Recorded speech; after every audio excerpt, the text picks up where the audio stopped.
Good evening. This is Mangala from ACT AP Apcaso. I welcome you all to our webinar today.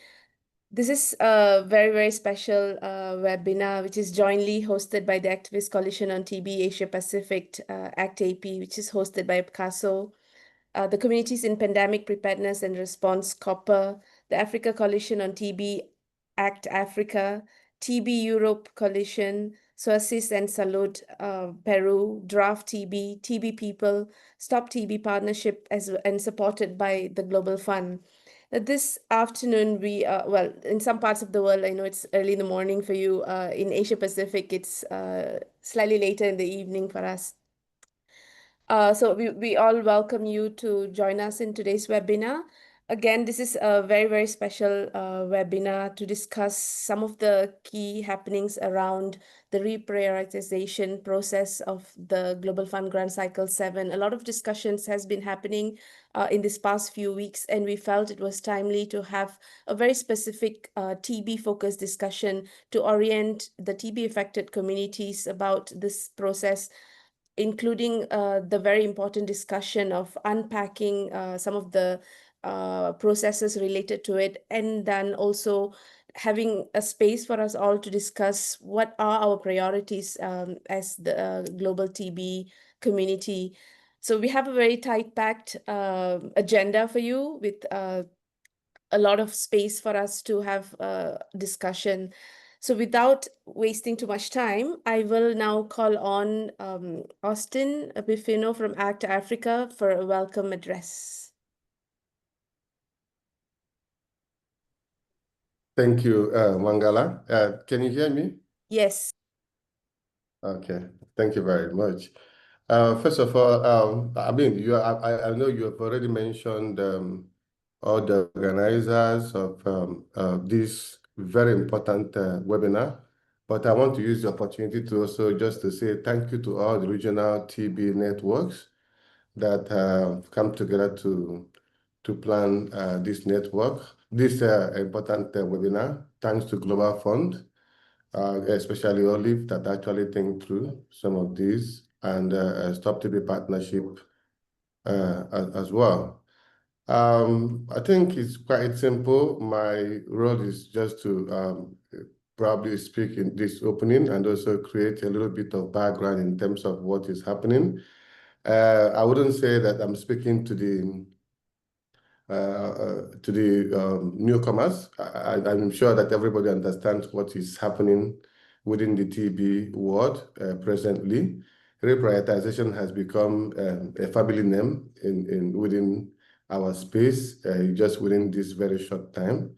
And I'm sure that we definitely come through it. And the only way we can do this is if we unite together to be able to work to have uniform message, because I must say that this is new to everybody. Even the Global Fund that is speaking does not even understand the best way to do this, apart from we all sitting together to think out the best way, to be able to go through this reprioritization process. And again, you know,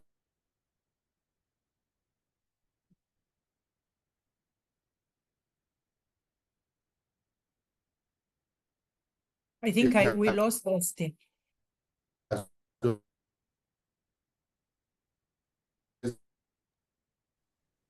Austin, I think your line is breaking.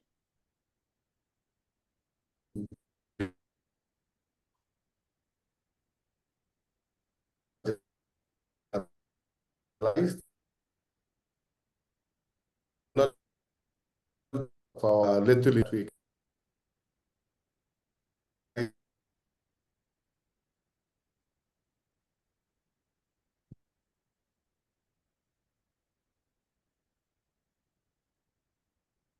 Austin, I'm sorry, I think your line is not clear. We cannot hear you.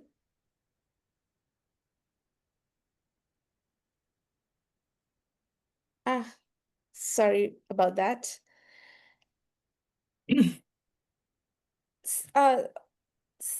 Austin, Sorry, we'll get him back when he's back on the line.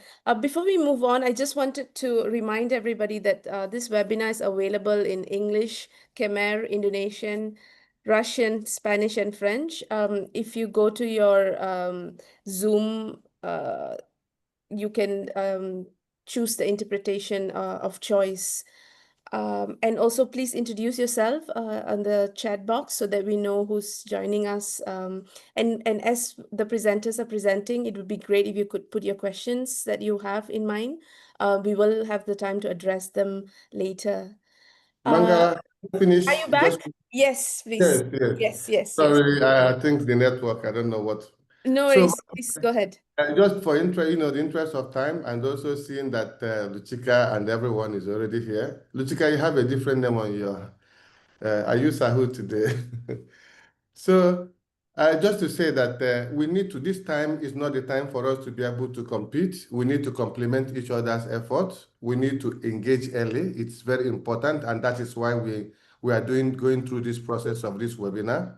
We need to document the process, because like I said, even the Global Fund does not understand all this reprioritization. It's a new word. It's a new family code name now for us. So we need to, take the advantage and also document the process so that tomorrow we don't know what will happen in terms of, and these alliances that we are forming, let's be transparent, let's work together, inclusive, let's make sure we carry everybody along in the process. And that's why I will want to, leave now because I think I've taken a lot of time, but I just want to say thank you to all the participants.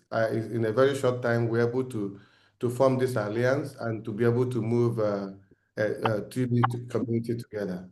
So thank you very much, and I hand over back to Mangala. Thank Thank you. you. Thank you so much, Austin. And thank you also to the Stop TB Partnership team who has taken their time to be with us today. Can I call on Dr. Lashika for some welcome remarks? Yes, thank you, Mangala, thank you, Austin, thank you, all the colleagues involved, starting with the Global Fund, and was very, Olia from TB People and several others. There was a very cute exchange over emails over the last week to put this in place. I want to make 4 points. First of all, I would like in this meeting everybody to be extremely realistic not only in the priorities and, as you, Austin, said, learning new things to do, but also realistic on what can be achieved, okay? And why I'm saying this is that countries received Friday today, they will receive maybe even tomorrow, but that's it. I think they all received a specific letter, each of them. There is a common text for all countries, but there is a specific text in which they are informed of how much will be cut and some deadlines. And why I speak about realistic is that the deadline for CCMs to go back to the Global Fund is 14 July. That's in 2 weeks. So we will not be able to move mountains and do much in 2 weeks, okay? I want the other thing that I want to say is that Austin said very clear we cannot compete and so on. But let me start with saying on the background part, I want to say that as a TB community, we came such a long way from where we used to be, due to a lot of efforts that were done, a lot of efforts done by the colleagues engaged in different type of work funded by different donors, specifically Challenge Facility for Civil Society, grantees, but the TB people, the GCTAs, all the organizations that the ACT, the African Coalition and so on, TB Europe Coalition, a long way to go in terms of advocacy, but also in terms of pushing the engagement of communities in the program at national level. And it will be very difficult if we lose this. It will be very difficult if all of this is rolled back. We will be in but saying about, so that was the first point, is that we need to secure that what existed there can go ahead. The second thing that I want to say is that the colleagues here, we are 112, we are 115 here, and many will join. We are a combination of people that are involved in the Global Fund processes, Some of you might be sub-recipients or sub-sub-recipients. Some of you maybe are part of the PR, but some of you hopefully are part of the CCM. For all of you that are formally engaged in the Global Fund processes, formally, as a SR, SSR, PR, CCM member, or so, it's in a way easier to push, okay? Because you, one way or another, you will be asked and engaged, hopefully. For all the other colleagues that are not part of this, there needs to be a background noise that supports the colleagues that are in the CCM in pushing this agenda.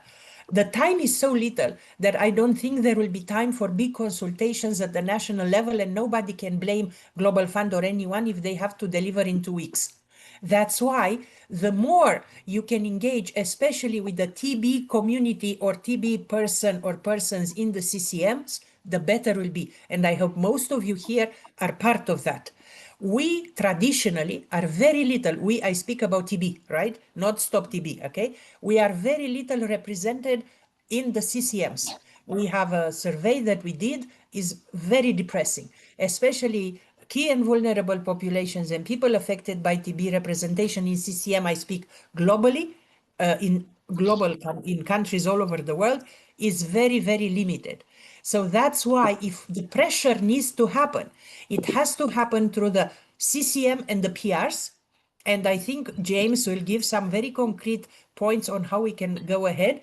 And it will be very difficult if in a country the conversation is taking place with the CCM and the TB community, which is not part of it, will push the chances of succeeding without working with the CCM or pressuring the CCM at least, sorry to be, are close to zero. The third point that I want to say is this. Each country, so the Global Fund received, as you know, the US money, 1.3 billion from the past. There is still around 1.8 to come, so still some way to go. That's why they had to decide to cut these allocations for countries. The cuts are, I understand, are an average of 10, 11%, and they go as low as 4 and as high as 15. Okay, I want to tell you something here. If there is a need, so you see, not any single country, and think of you as grantees in general, nobody spends 100% of the money, right? Traditionally, the Global Fund grants are spending around 90% of the money. So traditionally, there is always a 10% that is not spent. So where I try to go is that if the cut for a country is 4, 5, 8, even 10%, normally, the cuts in different components can be very limited, if any. Okay, don't buy.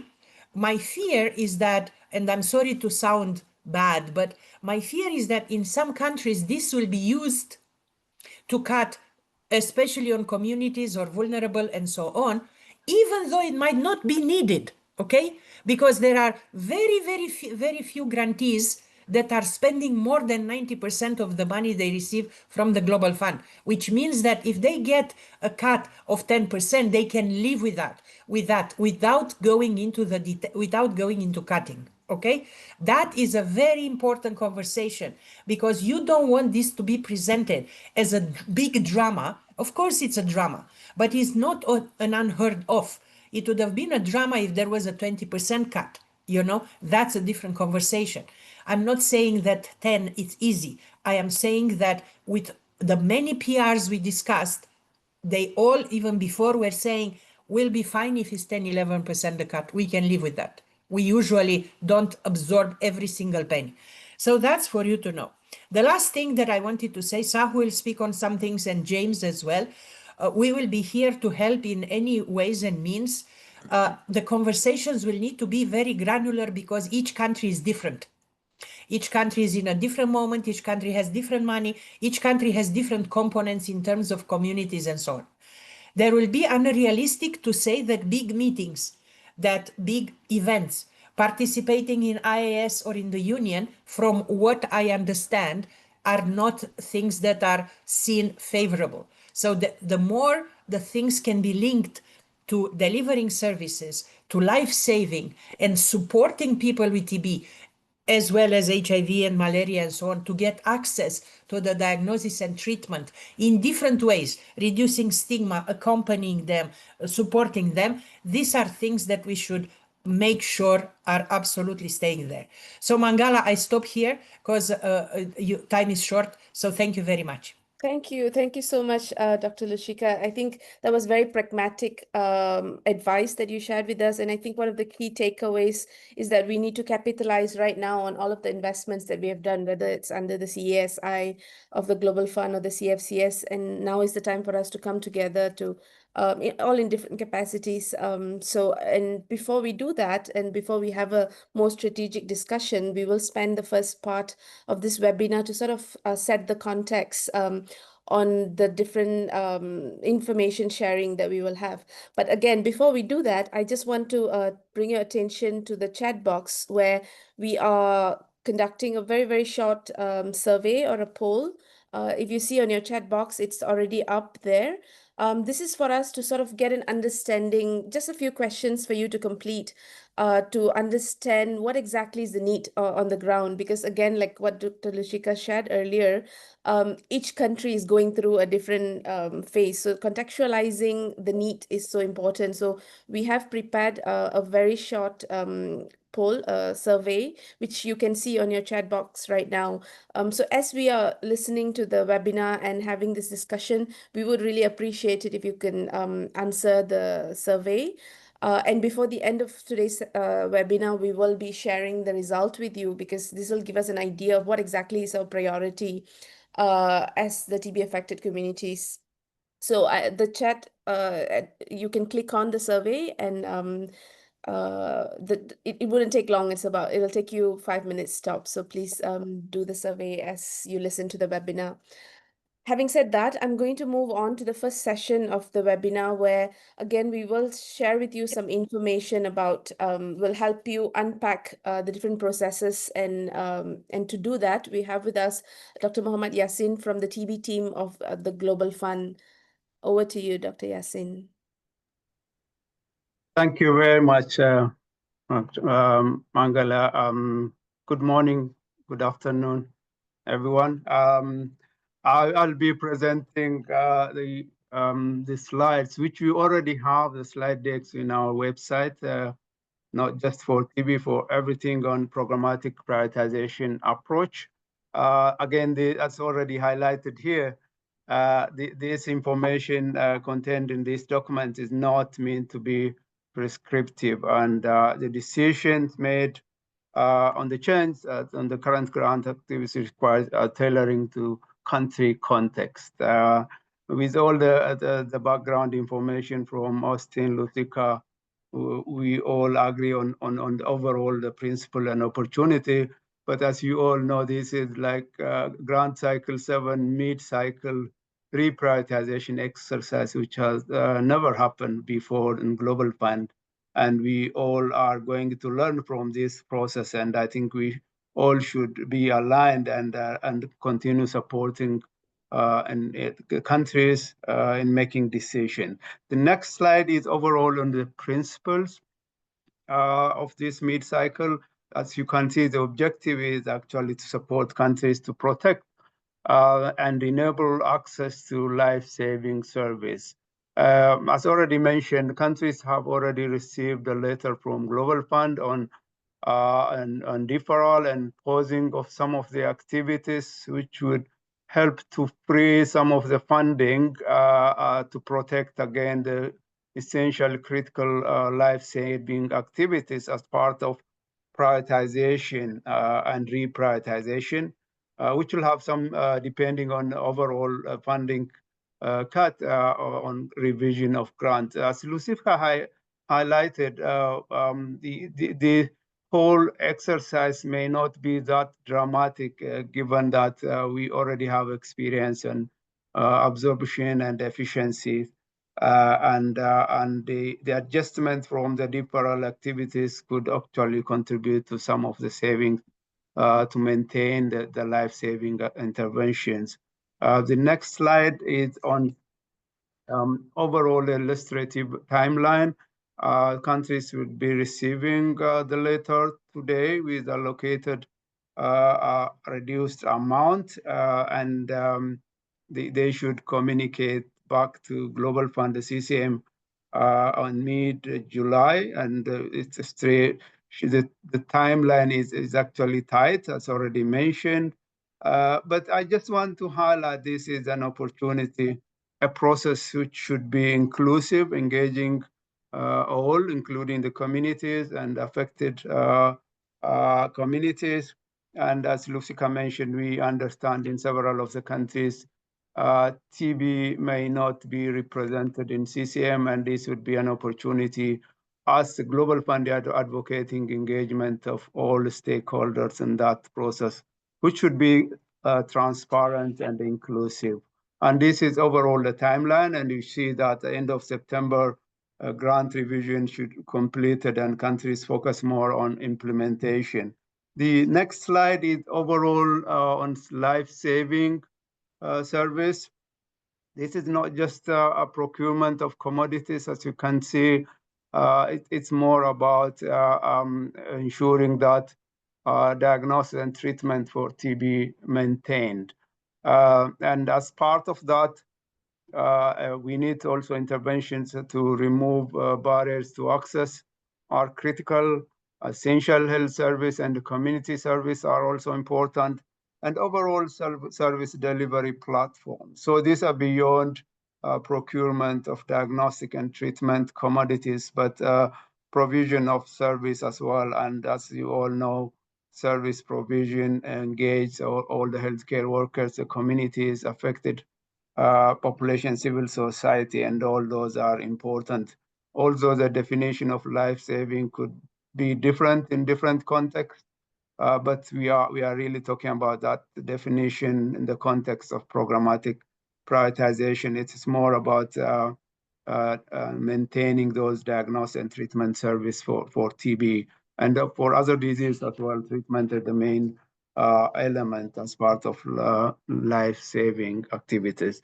The next slide is, again, it's about contextualizing the program reprioritization, decision-making based on the country, epidemiological context, and the population and geographic areas affected, the partnership landscape, the value for money, all the service delivery factors. But as you all know, you already have a specific requirements and activities for domestic financing as part of the Global Fund process. But what we have as a part of prioritization is included in GC7. It doesn't include, for example, C19 funding. And it's more about contextualizing that prioritization, reprioritization activities. The next slide, as this is focusing more on TB, I just want to highlight high level priority principles for core priorities for tuberculosis. As you can see, diagnosis and treatment, the main one, which are also the cost drivers, should be maintained, including maintaining TB, HIV collaborative activities and other comorbidities, and continuing screening and diagnosing using the currently available innovative diagnostic treatment and prevention approach as well. And for active TB case finding, moving to more targeted active case finding, as this is again cost driving, it's more targeting based on the mapping, and continuing with the contact investigation and integrating active case finding with other component and disease. On prevention, again, focusing on high-risk groups, people living with HIV and contacts, and using symptom-based screenings on expensive tests. But as you can see, there's a cross-cutting private sector engagement in TB remains as a critical and cost-effective intervention. Engaging communities, including TB champions along the cascade of care, remains as a critical component. The other critical cross activities which are beyond TB remain as critical, including the human resource for health, community health workers, and addressing stigma, discrimination, and right, so that to improve access. All this remains, including the lab surveillance, as a critical component of TB. Again, this all depends on the country context and epidemiology and available resource. The next slide is highlighting what the countries are already doing as part of optimization, integrating service within TB and beyond, and enhancing efficiencies. We all know that TB has been operating with low funding conditions even before the current situation, and countries have been implementing some interventions to optimize activities and resource and tools, including through integration of within TB, where all active case finding activities, TB preventive treatment, diagnosis, drug-resistant TB and drug-susceptible TB could be integrated, and screening and followed up by testing could also help to integrate activities, and reducing the cost of diagnostic treatment, moving towards more cost-effective interventions. Digitalization and the private sector, as mentioned, are all part of enhancing efficiency within TB, including innovative domestic financing with innovative and blended financing as well. But the second bucket, where integrating TB activities with other programs, are critical, and some of these have already been implemented, including with the TB, HIV, diabetes, undernutrition, and so on.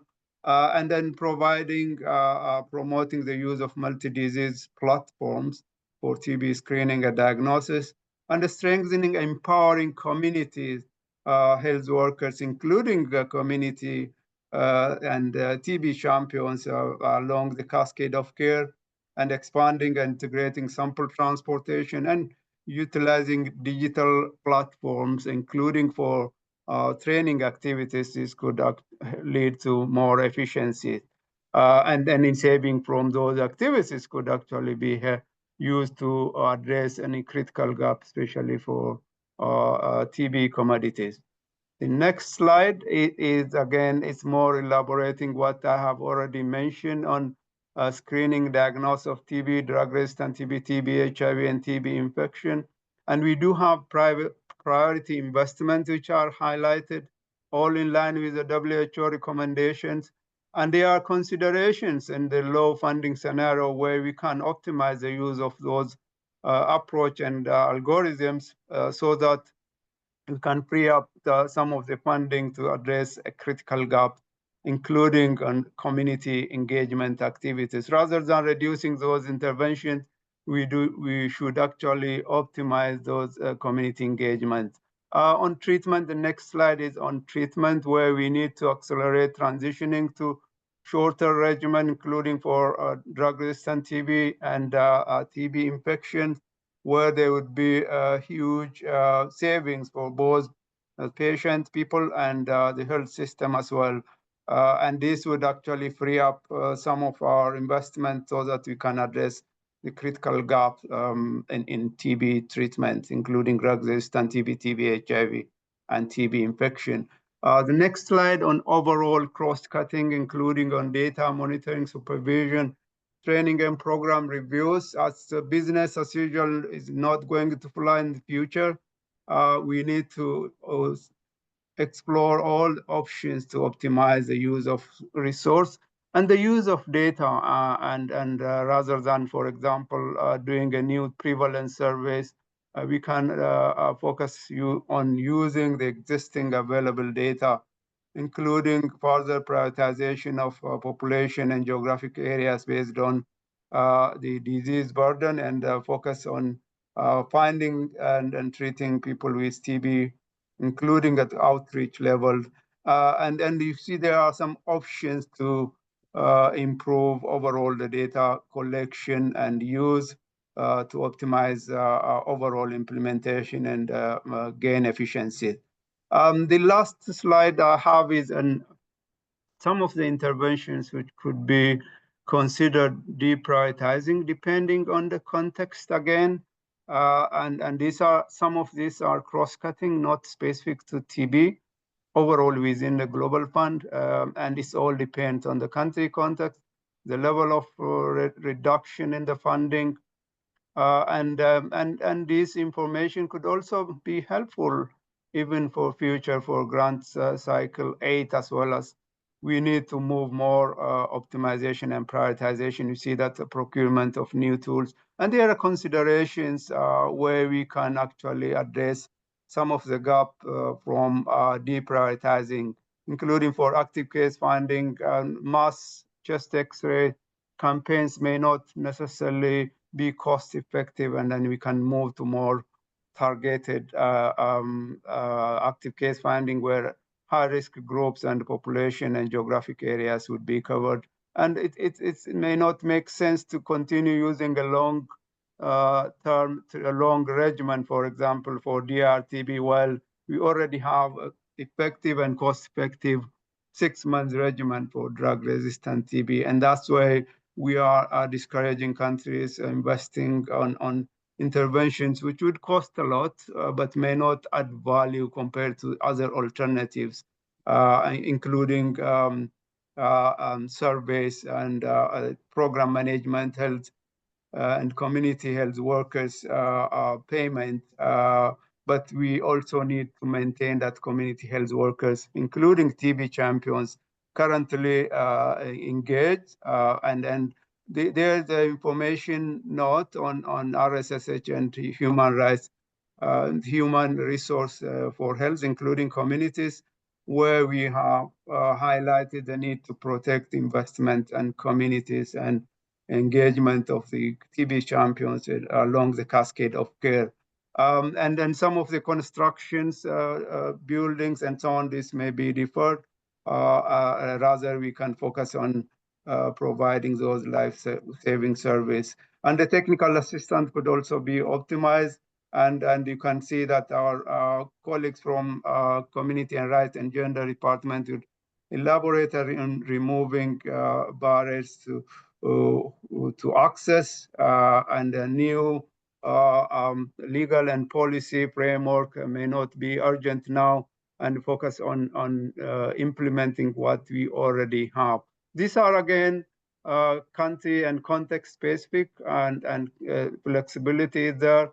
We encourage you to engage with our Global Fund country teams, with our CRG colleagues, and we work closely with the Stop TB Partnership and all other partners to ensure that the voice of communities and their function and their roles maintained while we are going through this very difficult situation and time.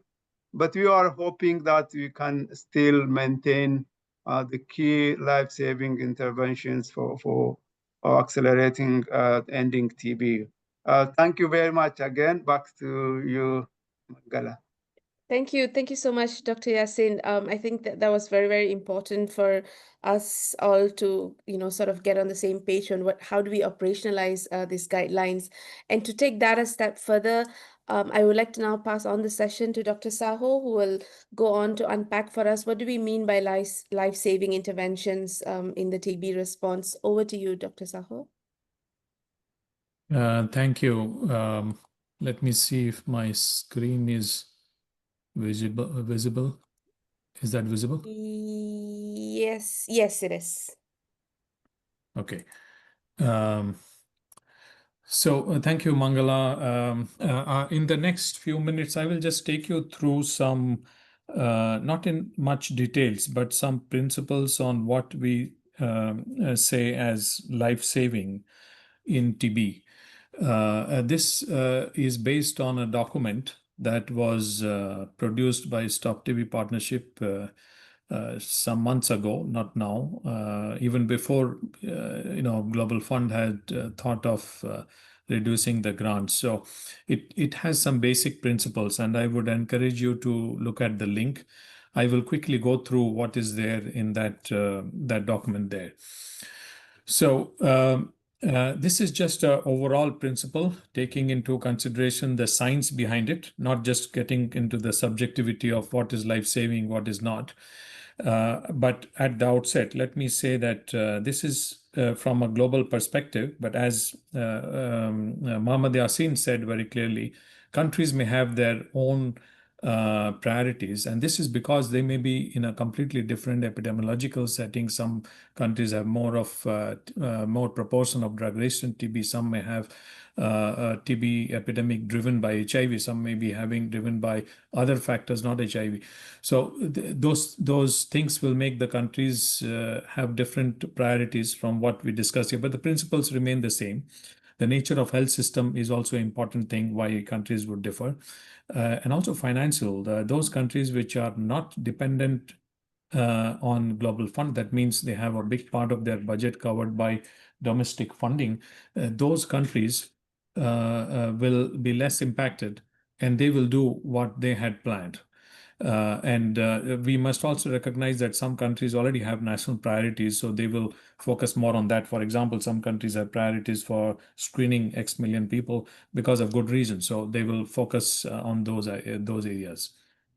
Now, going a bit into this, how we frame this from Stop TB partnership.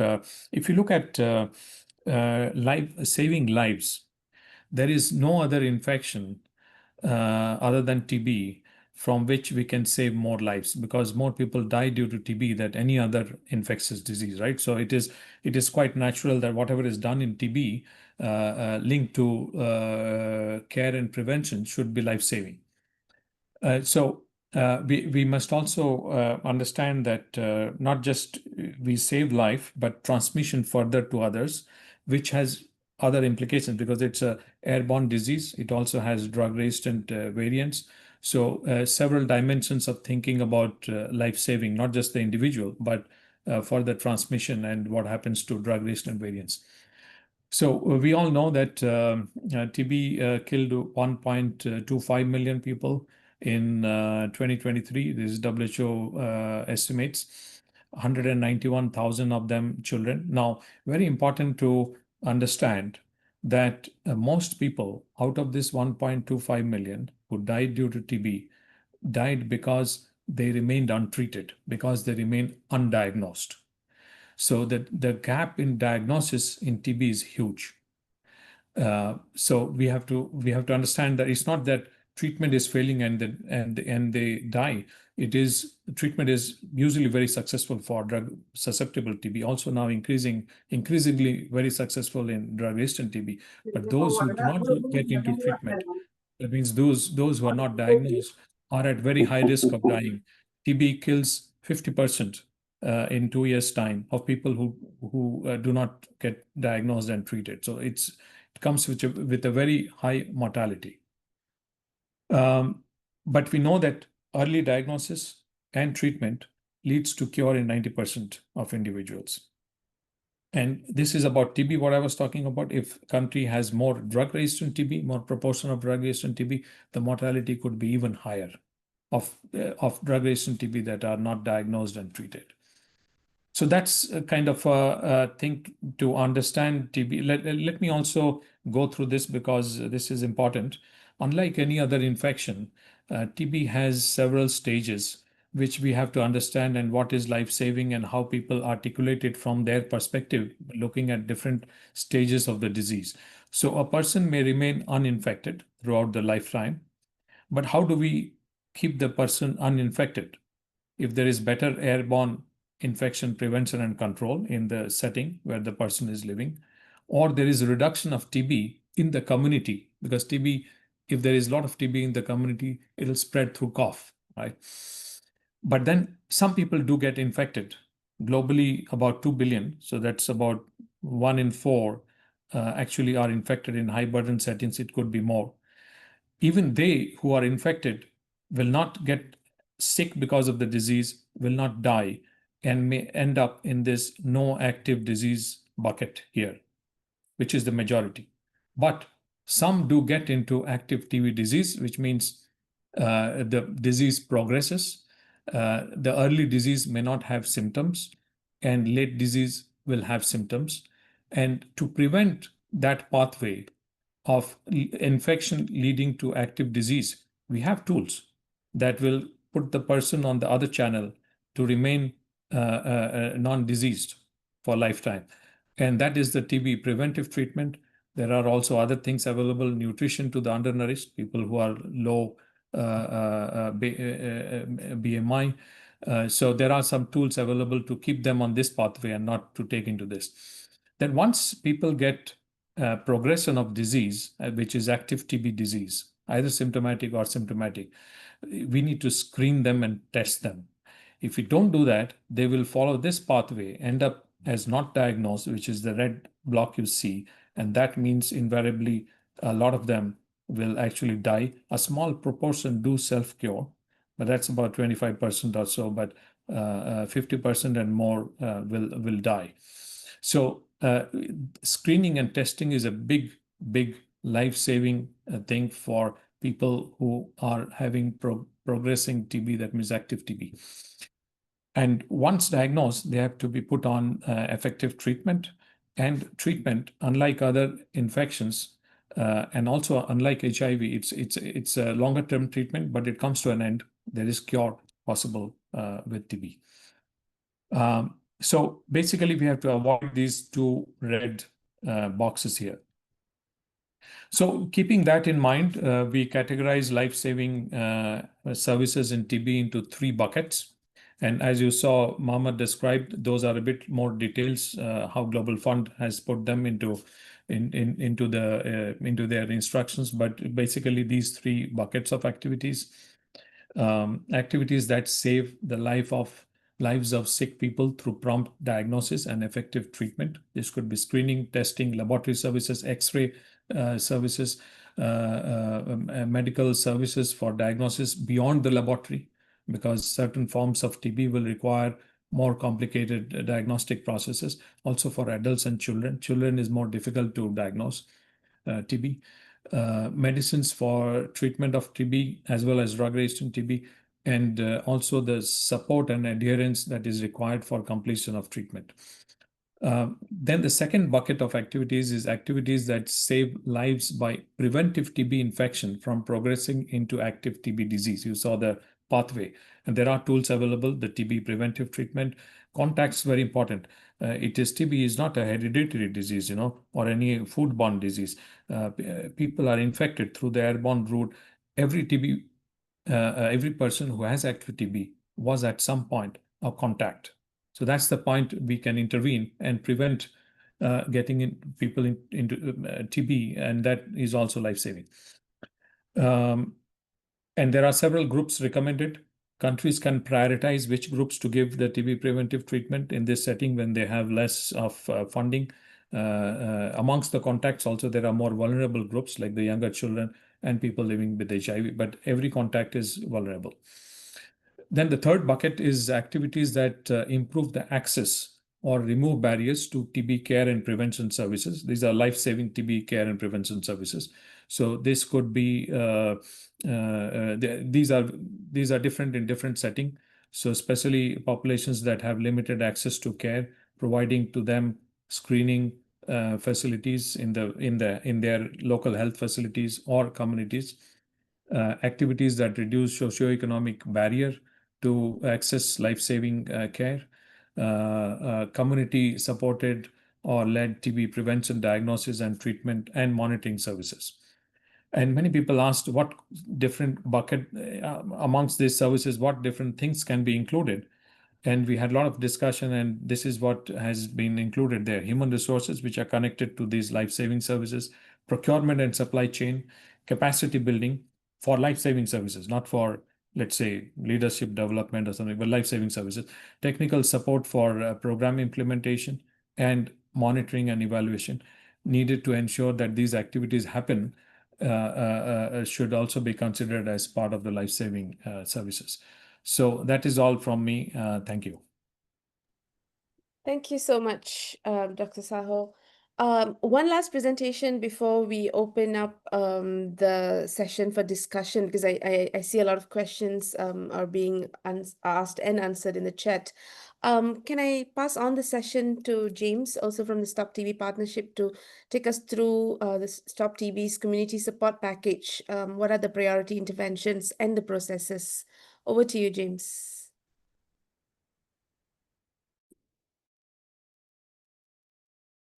Thanks so much, Mangala. You can see the slides? Yes, if you could have the presentation mode. Yeah, we good? So look, I have a few slides here, but I'll jump through them quickly because some of them have been covered by Mohammed and others already. So look, firstly, I guess you're aware of the background. The Global Fund, there's an encouragement for reprioritizing given availability of funding. The risk here is community-led TB responses. And I think it's really important for us to also understand and take a moment here to differentiate TB community and maybe community responses in other diseases. Historically, TB community responses are largely underfunded, under-supported. In recent years, there's been fantastic progress, but when you have general sort of advice, general sort of guidance that is out, and I saw some discussions, for example, on community-led monitoring already shared in the chat. There's sometimes a risk that when these happen at country level, the strongest constituencies, which are often not TB, are the ones that are secured for funding and support and are used as a point of reference. And so I think it's really important for TB communities to really take some time to digest a lot of this information and to think about some strategic ways to engage to ensure that your priorities are protected, are maintained, and the TB response can continue to be strengthened at your country level. As mentioned, many of you would be aware in the past that Stop TB developed a community support package, and we've got one of those that will soon be disseminated as well. And it looks to, I guess, synthesize the quite sweeping guidance that is available to help people, quickly get across some of the information and to take some actions that will help get the outcomes that they want to see. We really want to ensure, as we said, community-led and people-centered TB responses. As others have already mentioned, this timeline is very, very condensed. Everything is happening very, very quickly, and your country either has or will receive, I guess, this week a letter. In that letter, it's really important for you to sort of be aware that the CCM and the Ministry of Health and PRs, all of which will receive this letter, they're told what the existing grant amounts are and also an indicative grant amount for what will change.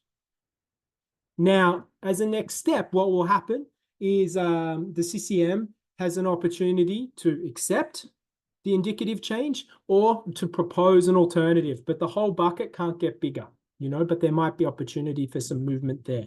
So it's really important that you're aware of that, that is a key step that is coming in all or most of your countries. Now, this slide has already been shared by Mohammed, but I just note that there is a link here for the broader slide deck if people need to see and understand a little bit more about this broader process, not just limited to TB, but Mohammed spoke to this in detail. Now, some of the TB core priorities, and I note that these have been touched on already as well, but I note we have added number 4 here to kind of bring out one of those aspects that Sahu noted as life-saving, and also that Mohammed talked to as a cross-cutting element. In addition to life-saving diagnosis and treatment, prevention and the removal of barriers, there's also this community system strengthening element. So if we think about these 4, I think what we've tried to do here in how we present this in the support package is to also not just tell you a little bit on some of the interventions, but to tell you how to frame some arguments and rationale for why these are important, why these are essential, and why they should be maintained and prioritized. So first, the importance of results and the importance of sustainability. And you can see here for life-saving, when we talk about things like lab services, diagnosis, adherence support, there's also the results It can mean early diagnosis. It can be reduced transmission and better treatment outcomes. Then sustainability, it strengthens the diagnostic infrastructure and health system resilience. So again, using these, you'll find these in the support package, but wanting to help you frame your arguments to make sure that you can meet the requirements that the Global Fund has set, and to speak the right language and use the right terms to protect the interventions that are most important for your communities. Same with TB prevention, interventions like contact tracing and TPT. The results, it can help prevent the progression to active TB. Sustainability, it embeds TPT into routine services, and so on. On removing barriers and access, things like screening, socioeconomic support, and stigma reduction. So things like the results can be you reach underserved. So some of the key and vulnerable populations that many of you have started to do so much work with, in some cases for some of the first times in TB responses. And for sustainability, it builds trust, it builds connections to these communities, it enhances accountability and the access to health services for all. On community system strengthening, there's certainly the opportunity for capacity building linked to the interventions on the previous slides. On network support and monitoring, specifically community-led monitoring. And I think where you have one impact, community-led monitoring in your country, where it's currently included in GC7, this will be something that you want to fight and protect, and to make sure that you frame it in the way that is described in the guidance. And I note in the chat that a few colleagues from Global Fund have shared how some of that guidance around what community-led monitoring can be maintained and protected. It's essential that you use that language when describing one impact community-led monitoring and advocating for its inclusion.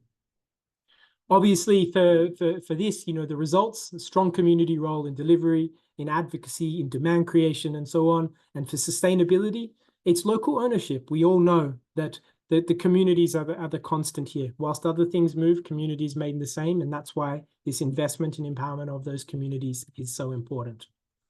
So I was going to swing here to some practical next steps, and then this is my last slide, Mangala, just for you to know. Now, what should you do, or what steps can you do looking forward?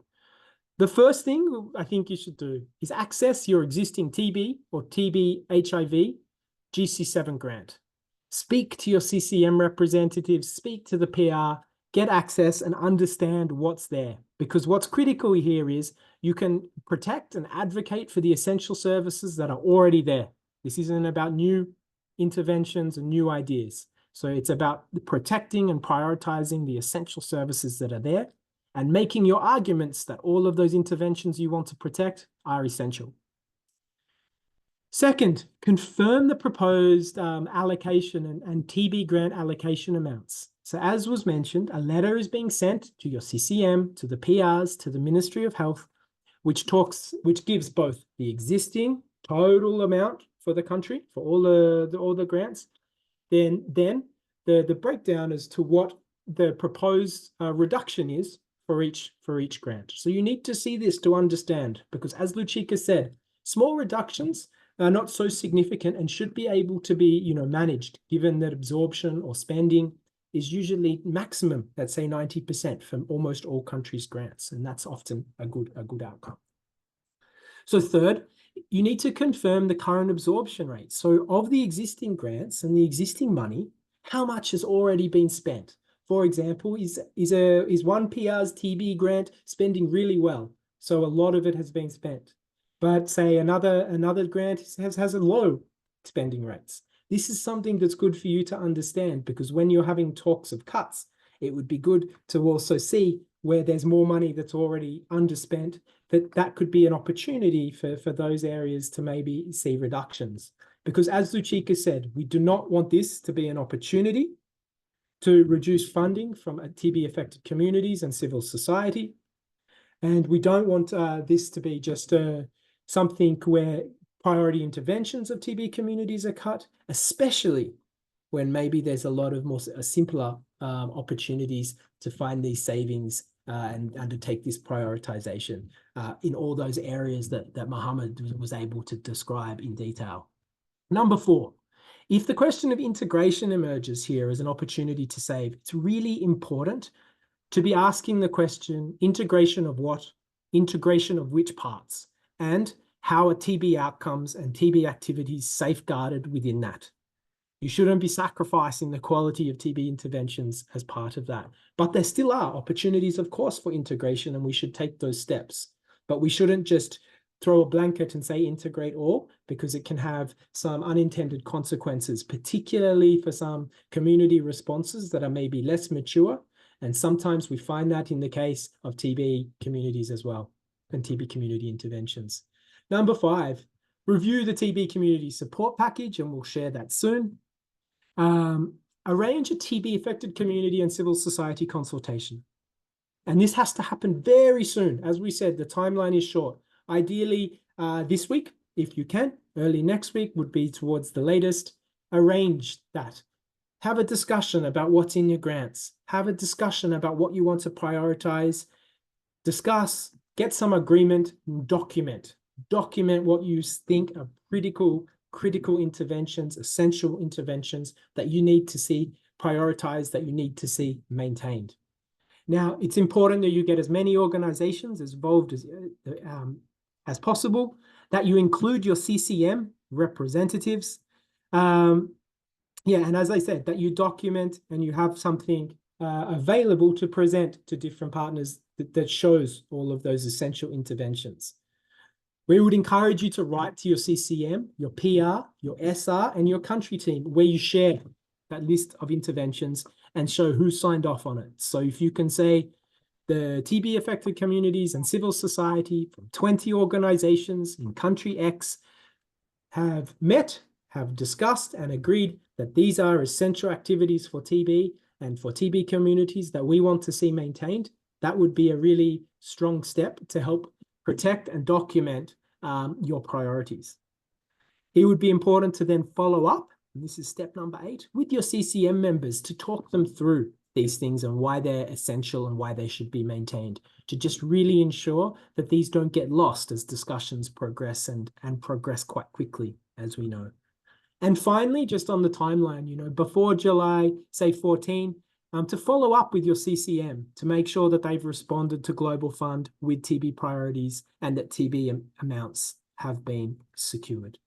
So as we said, this community support package around this process, it will be quite concise, but we'll have that for release in the very, very shortly. So a big thank you to Mangala for the opportunity to share. Thanks again, Olive, for driving this process, and a shout out ACT-AP, ACT, TBEC, Socios in Salud, and TB people. I think if I've missed someone, apologies, but thanks for you making sure that this is a community-driven initiative. It's really important. Back to you, Mangala. Thank you. Thank you so much, James. Right. We are a little bit behind time, so while we don't have time for the Q&A for session 1, but I already see that some of the questions that you may have is being addressed in the chat box. So please go ahead and do that. And so I am going to also remind you that the survey that we talked about earlier is still open. We've had about 48 responses so far.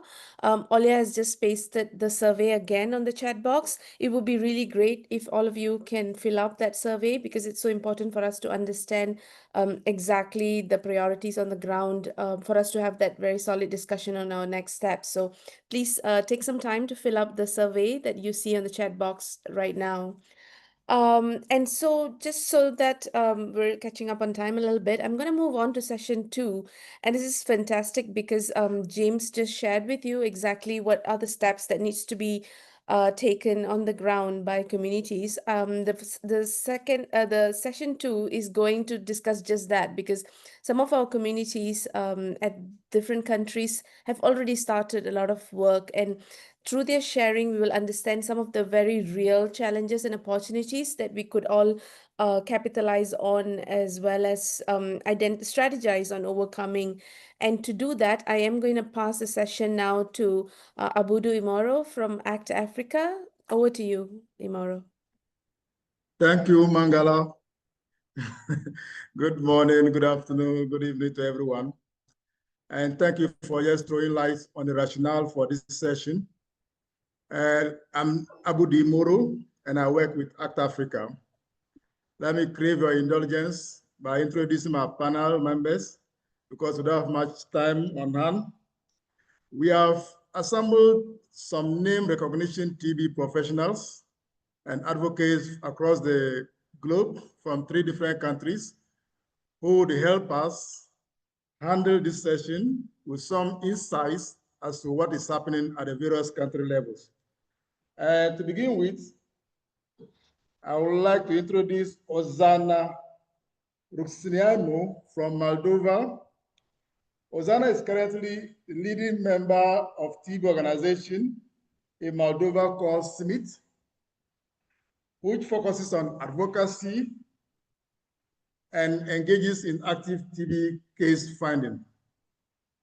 She became a TB activist after having gone through her personal experience of drug-resistant TB. Ozana, you're welcome. Allow me also introduce Nhak Koni from Cambodia. Forgive me if I don't get your name right. Nhak is also a leader of a TB organization in Cambodia, and also a leader of peer support group that focuses on TB in Cambodia. And her organization, she's also the vice chair of the executive committee of TB people in Cambodia. So Nhak, you're welcome. Last but not least is Mr. Jerry Amwa Labi from TB Voice Network in Ghana. Jerry is an accountant by profession and serves as the board secretary and national coordinator of the Ghana National TB Voice Network. He also has a personal experience in TB, having contracted the disease in 2010, and which has informed his dedication and commitment to be an advocate for TB since 2010. Jerry, you're also welcome. So I'll start with my questions. And to set the ball rolling, I'll start with Nhak Koni with my first question. And the question is, what have the countries been doing? And in this respect, what has your country been doing in the last few weeks from the time they received the Global Fund letters on slowdown and reprioritization? Over to you, Nhak. Let me issue this caveat before you come in. Each question will take at least between 1 to 2 minutes, so we can summarize the answers to allow for more questions in the process. Thank you very much. So Nhak, over to you.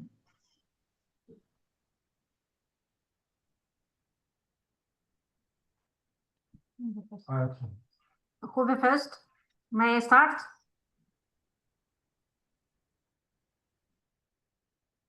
Nhak Koni. Nhak. Hello? Alo, ជំរាបសួរបងបងលឺខ្ញុំហ៎លឺបាទជួយបាទអូខេអញ្ចឹងអាចខ្ញុំមុនឬក៏គាត់មុនបងគាត់តាមអ្នកគ្រូឆ្លើយជំនួសមុនដែរបាទអូខេចាអរគុណច្រើនលោកអូខេ Okay, good afternoon from Cambodia. Yes. My name is Nyako. I'm a representative from Cambodia. I would like to speak in Khmer and have a translate. Please go ahead, Karang. We have Thank you. translation. Please go ahead. Okay, thank you.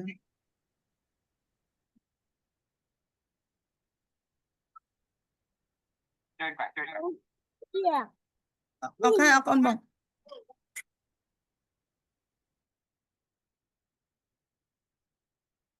Ai chia sẻ đây là sao bênนี้ខាងខ្ញុំកំពុងតែមានភ្លៀង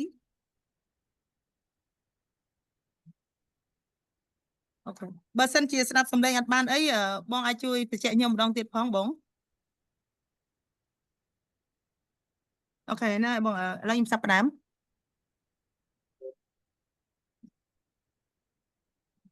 អូនងាកចេញម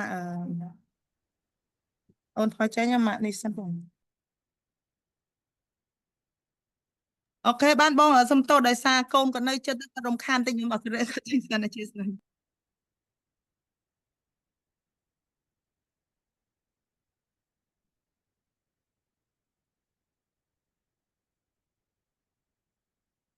អូខេចាជាថ្មីម្ដងទៀតខ្ញុំសូមណែនាំខ្លួនជាភាសាខ្មែរចាអូខេជឿនបងអ្នកខ្ញុំអូខេបងអាចឃើញរូបខ្ញុំហ៎បងអូខេ Yes, we can see your face. ជំរាបសួរខ្ញុំនៅខ្ញុំឈ្មោះញកកងហើយខ្ញុំក៏ជាអតីតនៃអ្នកជំងឺរបេងប្រចាំក្នុងប្រទេសកម្ពុជាបងខ្ញុំសូមសេរីទៅដល់សារមានភ្លៀង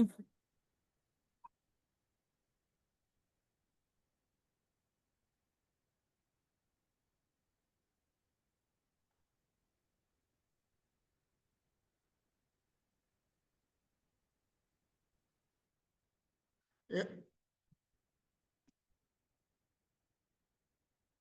Yeah, if you're not ready, you can move to the next person. So when you're ready, then you come in because of time.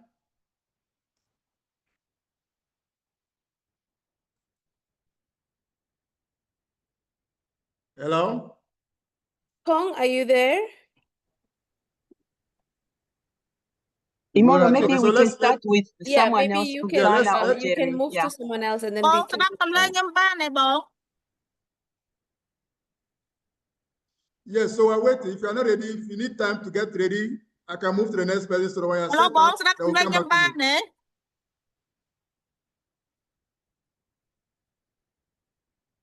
So go ahead, let her go ahead. Go ahead with your submission.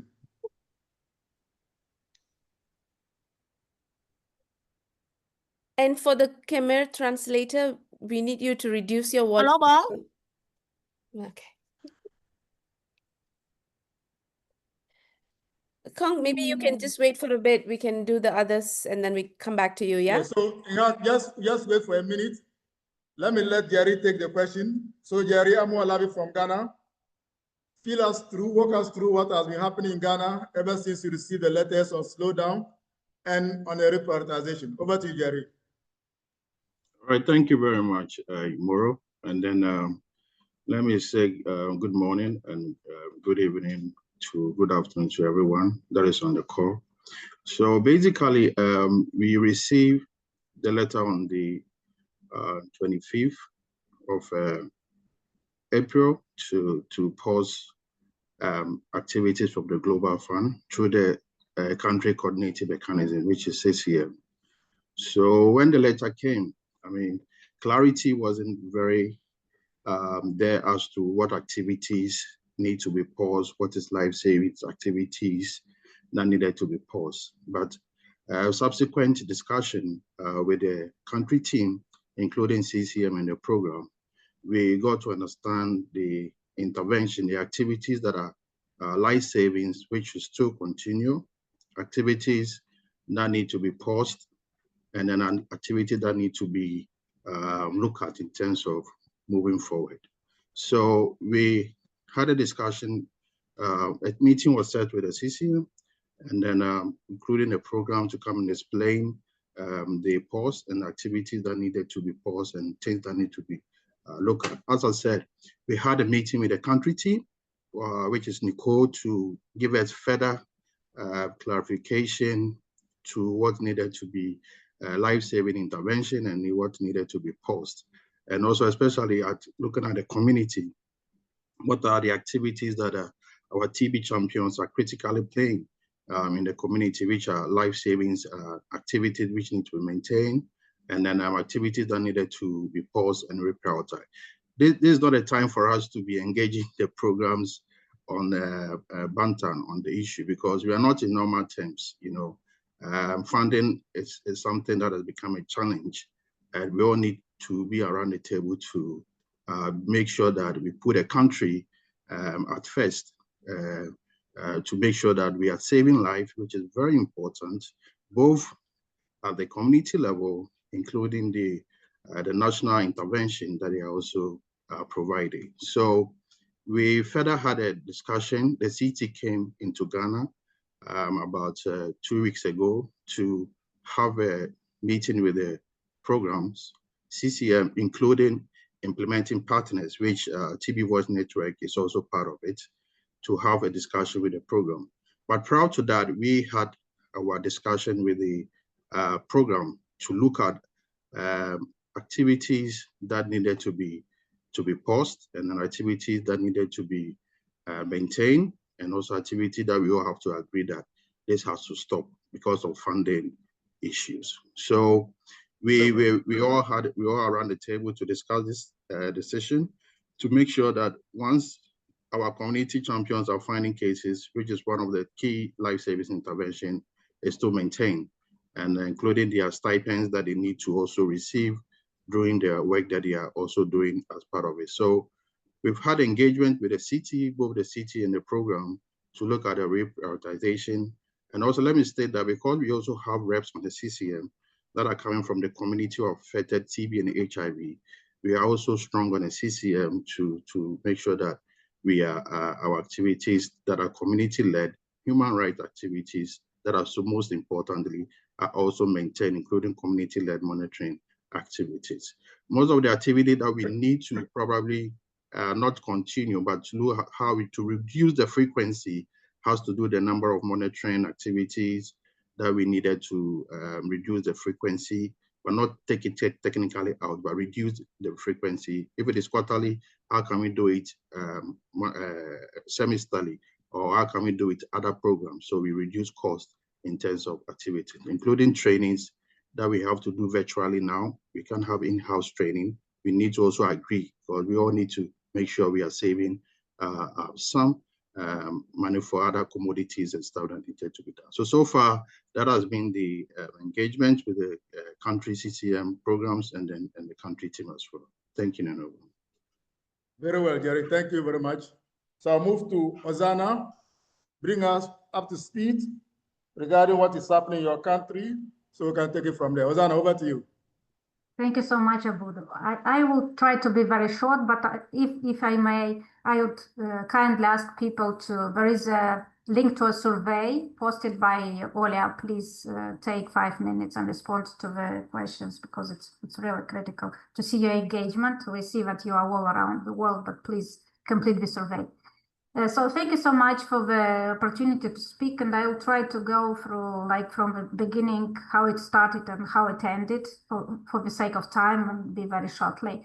Well, now that the process actually on the deferral and stopping of the activities has started in April, in the countries, as many of the others in Moldova were received through the Secretariat of the Country Coordinating Mechanism, the letter from the Global Fund, asking us to pause a kind of activities following the guidance or the priority for the activities of at the country level. So this is what I did. From the other point, beyond just the letter from the Global Fund, we as well received a notification from the principal recipient and then from the sub-recipient regarding the temporary suspension of activities provided under the implementation agreements concluded, which had the focus of community engagement. We're speaking about services, we're speaking about community-led monitoring activities, we're speaking about peer support,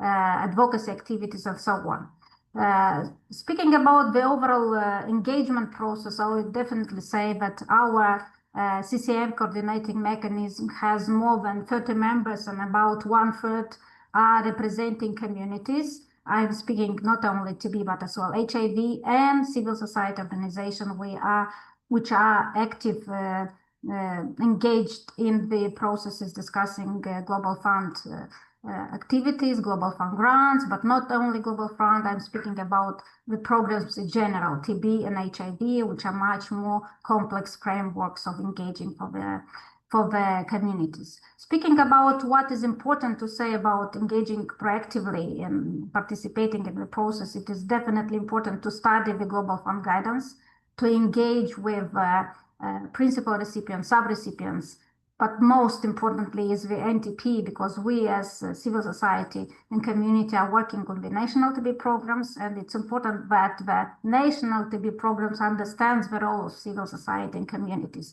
Because if there is this lack of understanding and cooperation, there is a huge risk for communities to lose their engagement and to get their commitment and funds from at the country level.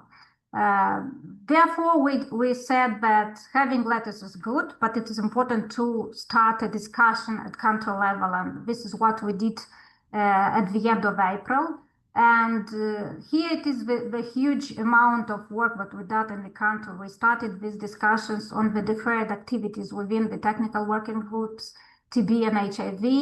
And what I would say was our success is actually that we proactively understand that deferring activities and getting it to the list is actually means that we will be reducing, or will get out of the list and will not be funded anymore. We did our best not to allow the community interventions got into the list at the process of defining the deferred activities. And I think that was a good strategy from the community and civil society perspective, because thanks to that inclusive process on the deferred activities, we ensured that HIV and TB services were not included in that list. I mean HIV and TB services delivered by community and civil society. Another important point is to understand that in the last years, we in Moldova worked a lot to frame the activities provided by civil society and communities as services. And we work hard on building standards for services which are well understood by TB stakeholders. All peer-led interventions are part of the NTP program, and they are part of a package of services which are considered essentials. So these activities were not stopped. Advocacy and CLM activities are considered complementary activities to the services provision in the country led by the civil society, and they are very well linked. And even if I mean, advocacy and CLM were stopped for about 1 month, we managed to, within this deferral discussion of the activities, to convince the NTP, to convince the principal recipient that these activities are well connected and they are all justified as part of the packages. Therefore, these activities were restarted, and we are, as organizations, are doing the job and are continuing to do. What is important, and Luchika in the beginning said that, look at the savings at the country level, because what we managed to do, we looked very attentively at the savings, and the huge amount which we managed to to have the biggest reduction in savings came from the equipment and medicines, and that's another job. We as civil society work hard, but Moldova is transitioning consistently to buy medicines from government resources, and this is an amount that gave us this flexibility. As for now, the amount of the deferred activities at that moment was about 15%. And at the moment of the reduction, the biggest reduction in this deferred activities came from communication materials and publications, travel-related costs, non-health equipment, external professional services. Yeah. Okay. So, Han, are you ready now? Khan from Cambodia, are you ready now? Yes. Tutup ban đấy bóng. I'll give you 1 minute. Hello, bóng tutup ban đấy. Okay, cha. Okay, nhầm rồi ra bóng à con. Okay. Đại sao nhầm bộ bà xe vá nhầm xong mặt bác camera nè bóng. Okay, bóng tutup ban đấy.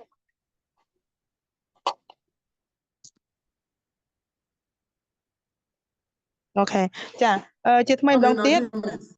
Nếu nhóm mua nhỏ con, cái chị ở đây là chung người đồng bến.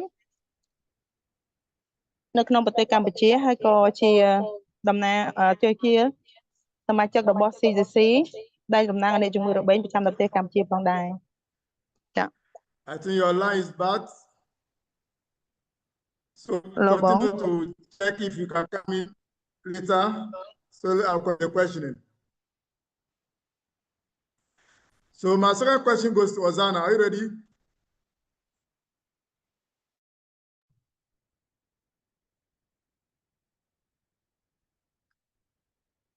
Are you speaking to me? I'm ready every time. Yeah, if I may intervene and complete if it's necessary.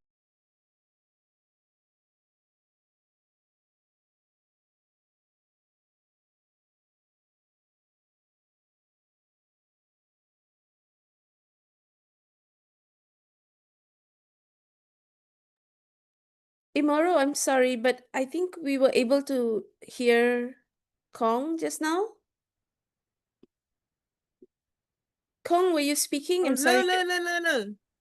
ចាបងប៉ុន្តែដោយសារពេលខ្ញុំនិយាយទៅវាលឺសំឡេងឡងអញ្ចឹងខ្ញុំសួរបងបញ្ជាក់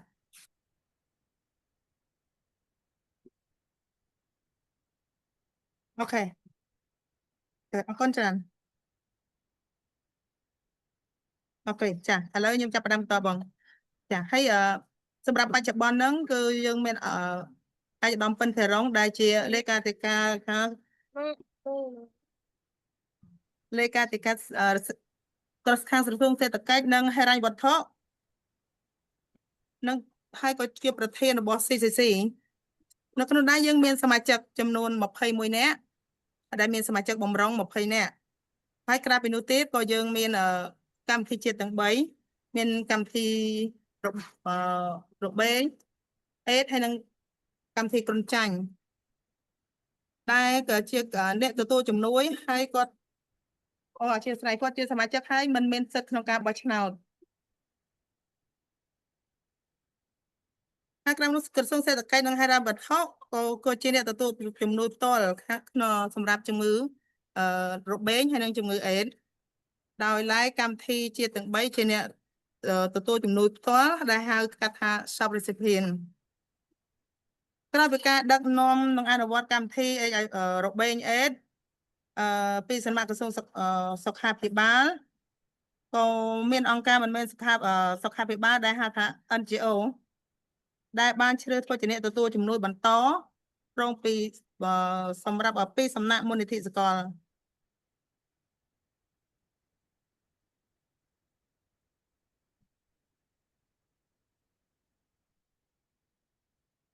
Okay, that's fine. So because we don't have much time on our hands, I'll give Kan 1 minute to wrap up. Just give her 1 minute to wrap up. We don't have much time on our hands. អញ្ចឹងសម្រាប់កម្មវិធីនៅក្នុងមូលនិធិ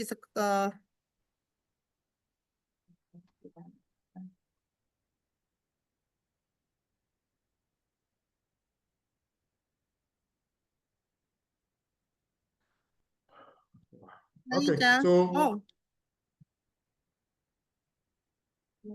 ដោយសារវាមានភ្លៀងសេវាអត់ល្អបងអធិស្ឋានឥឡូវលោកគ្រូទទួលខ្ញុំបានទេ So just ask her to wrap up for us.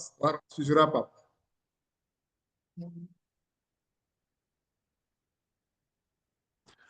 Okay, so it seems network is giving us much of a problem.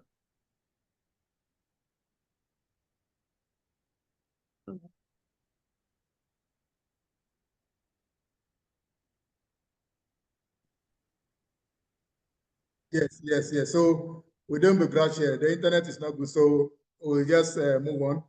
And because we don't have much time, I want to thank my panelists, Jeramo from Ghana, and Ozana from Moldova, and then Kan from Cambodia, for taking time off your busy schedule to be here with us, give us insights as to what is happening at the various country levels as far as TV communities are concerned.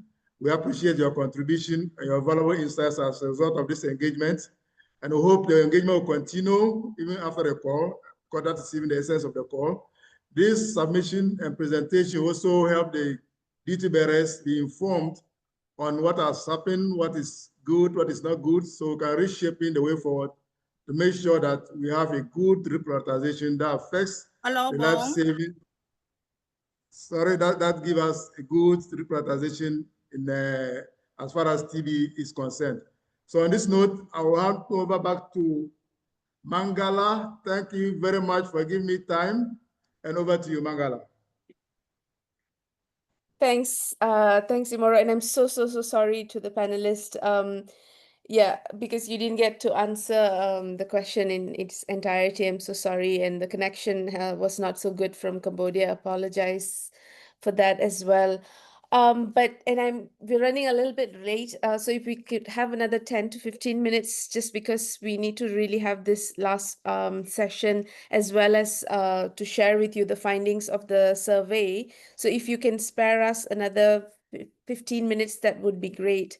And I'll pass on session 3 to Bertrand Kampor from Draft TB to guide us into a very short discussion on what is our advocacy strategy for action, having heard all of that we have heard today. Over to you, Bertrand. Thank you, Mangala. Hi to everyone. This is Bertrand Kampor from Draft TV. Jeff, please, my presentation, can you please? Okay, so I made a presentation in English, but I will speak in French. And I also welcome all our friends who participate on this call. I saw a lot of people from Gabon, Niger, RCA, so thank you. The presentation will be... Donc, je présente rapidement ce point sur la stratégie de plaidoyer pour les actions efficaces. Next.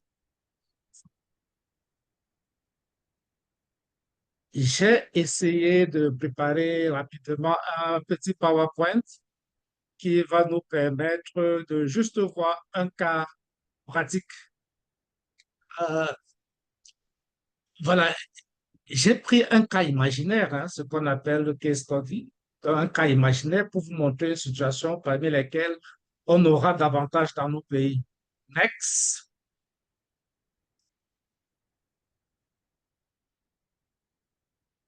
Voilà. Donc, ici, on définit d'abord globalement le plaidoyer, hein, c'est une stratégie délibérée, un processus qui permet d'influencer ceux qui font les politiques. Et on peut avoir plusieurs stratégies en fonction du contexte. Mais arrivons sur le cas spécifique que je veux présenter.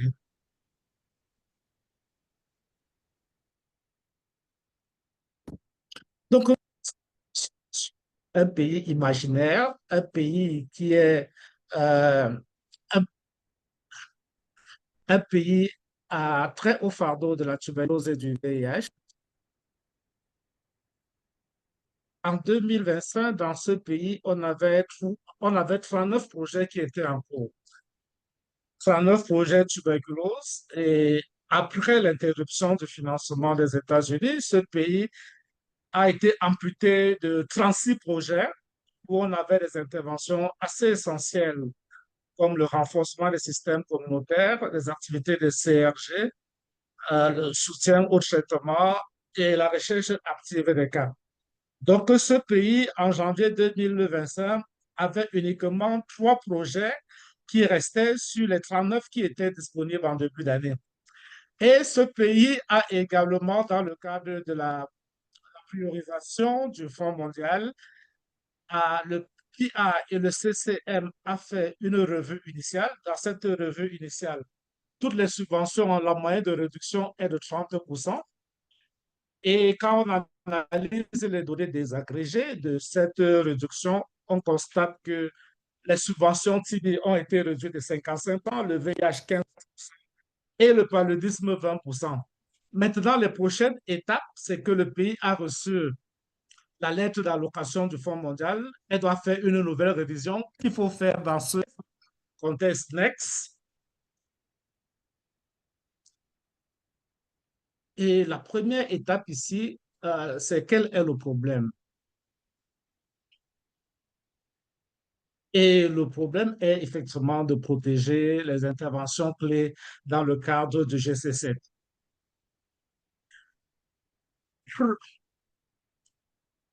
première intervention, c'est avoir accès à l'information. Et ce webinaire nous a vraiment donné l'opportunité d'avoir accès à ces différentes informations avec l'ensemble des outils qui ont été présentés, soit par le Fonds mondial, mais Stop TB, avec un paquet bien documenté. Là, voilà. Et ici, il faut accorder une attention particulière. Lushika a parlé de ce point, James aussi a parlé de ce point. On constate qu'il y a effectivement beaucoup d'activités ou bien beaucoup de coûts sauvés dans le cadre de la mise en œuvre des subventions. Donc, il est important d'avoir cette analyse qui peut vous permettre de savoir exactement quel est le niveau de mise en œuvre des activités. Lushika a parlé de ce point et c'est également une étape très importante à suivre. La prochaine étape est effectivement au niveau de construire vos coalitions. Les constructions au niveau national se construisent à partir des réseaux nationaux que nous avons, mais aussi en essayant d'impliquer les populations clés de la TB, le programme national, mais aussi à l'intérieur du pays. On a plusieurs organisations qui sont sympathiques à la réponse aux tuberculose au niveau national, où il est intéressant de mettre ensemble toutes ces interventions. Next.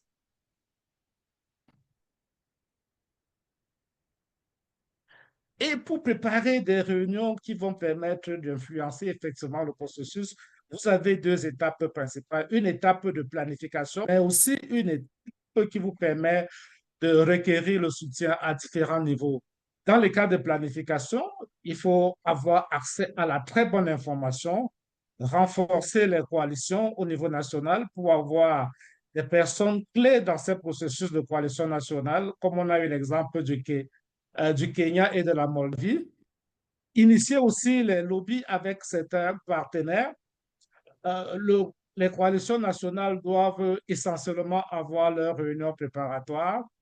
Engager les médias dans certains pays. On a des vraiment médias qui couvrent très bien les activités de lutte contre la tuberculose, celles qui ont été construites dans le cadre des différents rangs de Challenge Facility, par exemple. On peut disséminer nos informations à travers les réseaux sociaux pour avoir davantage un groupe de soutien très fort.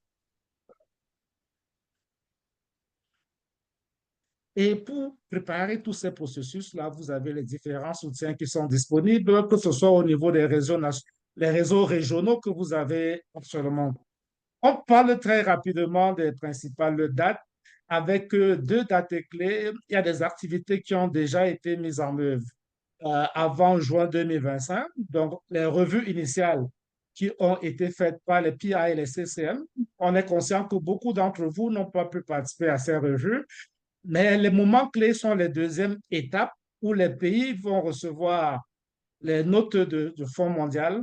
Et comme on suivait tantôt, le délai sera très rapide, environ 2 semaines pour avoir les révisions de CCM et des PIA. Pendant cette période, l'engagement doit être vraiment accru afin que les priorités communautaires puissent se refléter dans cet exercice de priorisation. Next. Ici, on a mis un dernier point pour le suivi.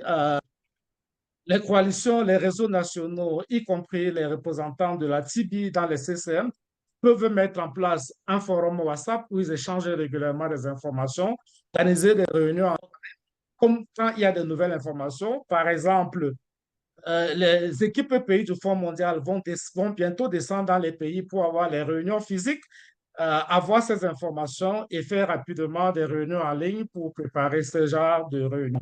Continuer avec les partenaires stratégiques. Il faut toujours s'attendre à que notre plaidoyer peut avoir un effet négatif. Donc, on peut préparer dans ce contexte des presse-conférences pour exprimer notre opinion. Et aussi, je conseille vivement de mobiliser des experts pour avoir des réunions de haut niveau et les réseaux nationaux, les réseaux régionaux sont à votre disposition pour vous accompagner dans ces différents processus. Et je vous dis merci pour votre attention avec cette très belle photo du Cameroun. Merci.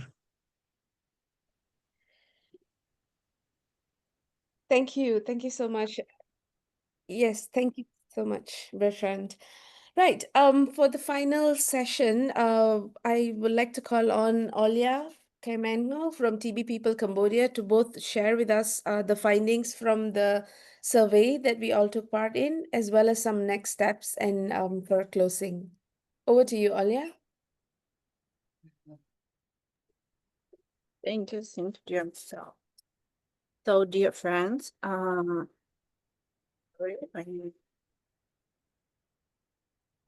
hope my presentation is ready. So, Veronica,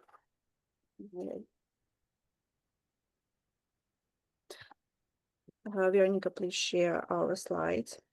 Dear friends, thank you to each and every one of you for your presence, your honesty, and your time for today.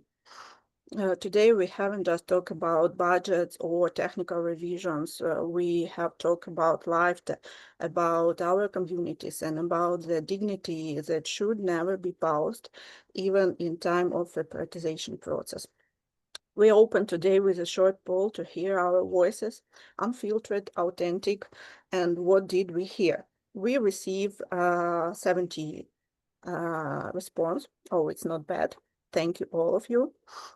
And we can see that the biggest part not include in CCM process and in discussion of reprioritization process. It's really bad, you know. Only 14% participants, they are members of CCM on a national level. Next slide, please. What do we think about, Veronica, please change slide. What do we think is the biggest threat of TB communities in this process? We can see that I think 35 and 7% seeing that lack of meaningful community engagement in decision-making process is the biggest threat for today for us. Next slide, please. What should be top priority action for TB communities? Veronica. We can see that we have two areas with the same results, 36 and 40%, about ensuring meaningful community participation in all stages and about protect funding for essential community-led services. And for last question, what we feel, how we feel our informed about the all processes in our countries. The same situation with two areas about that different.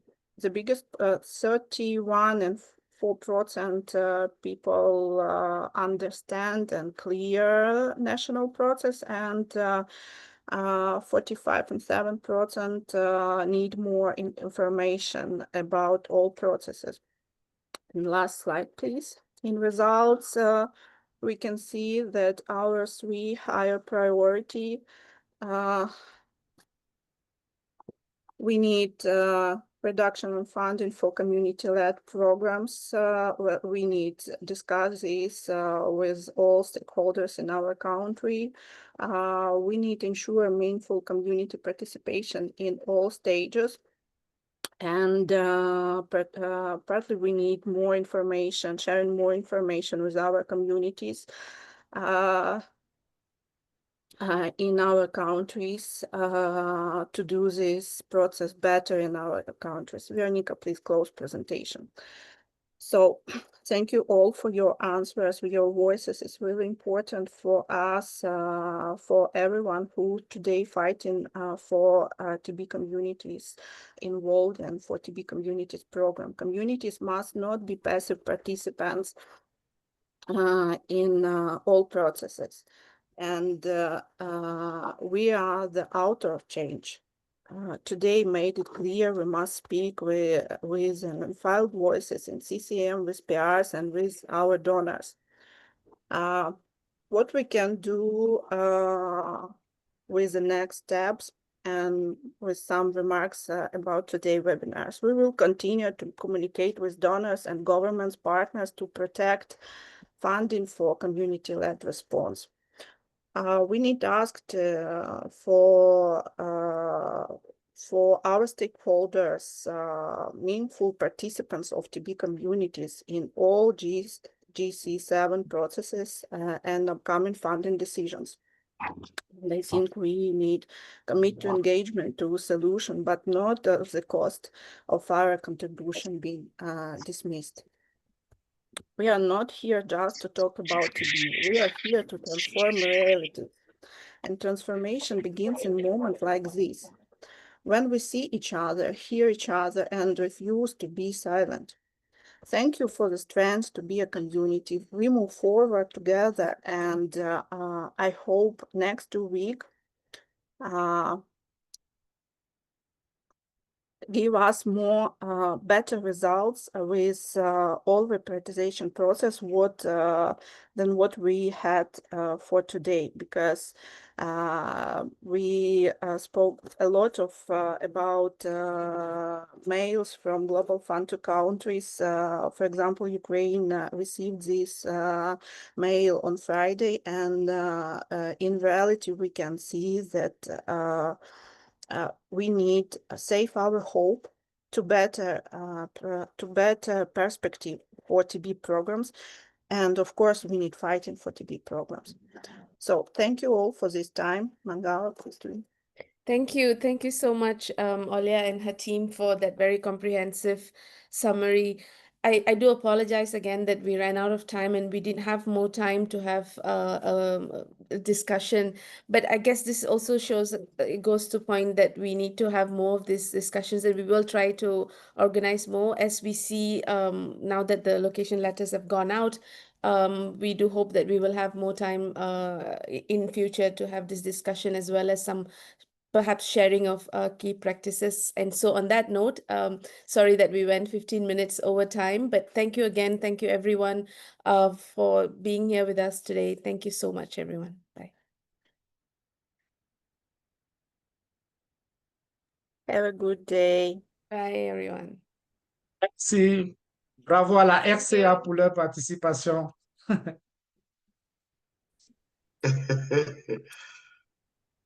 Beaucoup et désolé pour le retard. La RCA sera là prochainement. Super. Et on a apprécié